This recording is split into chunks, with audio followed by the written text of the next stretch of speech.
Sayur asam bunga turi mix pucuk ubi. Assalamualaikum. Kayaknya udah jadi hal yang lumrah deh. Kalau tiap malam, tiap hari tuh emak-emak pasti mikirin besok mau masak apa ya, besok mau bikin apa ya. Mau tanya suami juga kayaknya percuma, paling dijawab terserah. Dan kebetulan ini aku ada kacang setengah panjang.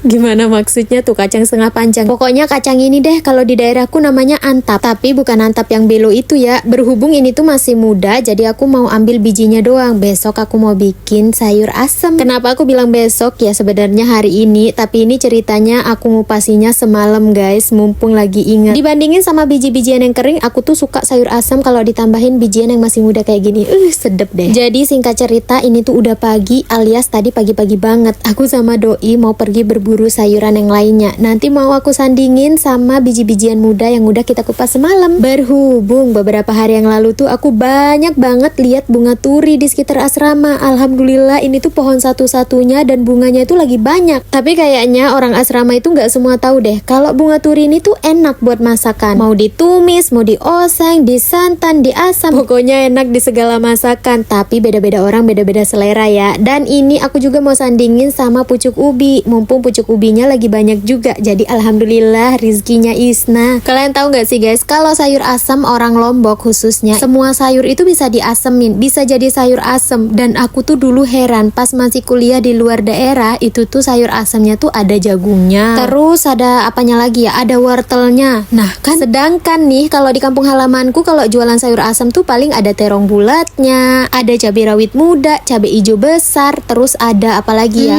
Iya, ada kacang kara mudanya. Nah itu tuh jadi sayur asem. Tapi emang beda daerah, beda selera ya. Mungkin yang dirasa lidah orang sana cocok dengan yang ini, sedangkan kita yang ini. Sama sih halnya dengan prinsip orang beda-beda. Jadi kita nggak bisa memandang dari satu sisi saja. Yang jelas kalau di Lombok itu hampir semua jenis sayuran itu bisa dijadiin sayur asem. Makanya gampang banget kalau mau bikin sayur asem, tinggal numin daun, cuk, ambil, comot, dicampurin, udah deh jadi. Sebenarnya di sini aku agak ragu loh guys, mau bikin sayur asem atau sayuran berkuah, karena tahulah ya, aku nggak terlalu pinter. Maksudnya nggak terlalu bisa bikin sayuran berkuah atau masakan yang berkuah. Tapi itu tuh tergantung sayurnya lagi. Kalau yang bikin berkuahnya itu bebalung, ya enak sih, namanya juga barang enak. Oke deh, kalau begitu ini aku mau cari cabai muda dulu, cabai rawit muda ya. Nanti biar aku tambahin, biar ada kita repok-repok di sayur asemnya. Tapi masih potek guys, masih bayi. Dapatnya cuma sebiji, nemu yang banyak kacang panjang. Lumayan nih buat kita bikin beberok lasu. Tapi aku nggak matikin semuanya karena kalau bikin lasu itu paling secukupnya doang. Oke, kalau begitu kita mau lanjut untuk sayur asemnya. Jadi ini yang aku pakai ya guys, bawang putihnya secuil aja. Terlebih dahulu biji-bijian mudanya aku rebus. Sekiranya biji-bijiannya udah empuk, baru aku masukin bumbu yang udah aku ulek tadi. Gak lupa masukin asam juga. Di sini aku masukin umpul-umpul. Jadi aku nggak ambil airnya, tapi aku langsung cemplungin aja biar cepet. Nah, baru aku masukin lagi pucuk ubi dan terakhir bunga turinya. Karena kalau bunga turinya sebentar aja nanti udah mateng. Masya Allah, alhamdulillah rasanya ternyata angen sesuai sama yang diharapkan. Tinggal pakai lalap ikan asin atau yang lainnya. Masya Allah, tabarakallah, jangan lupa bersyukur.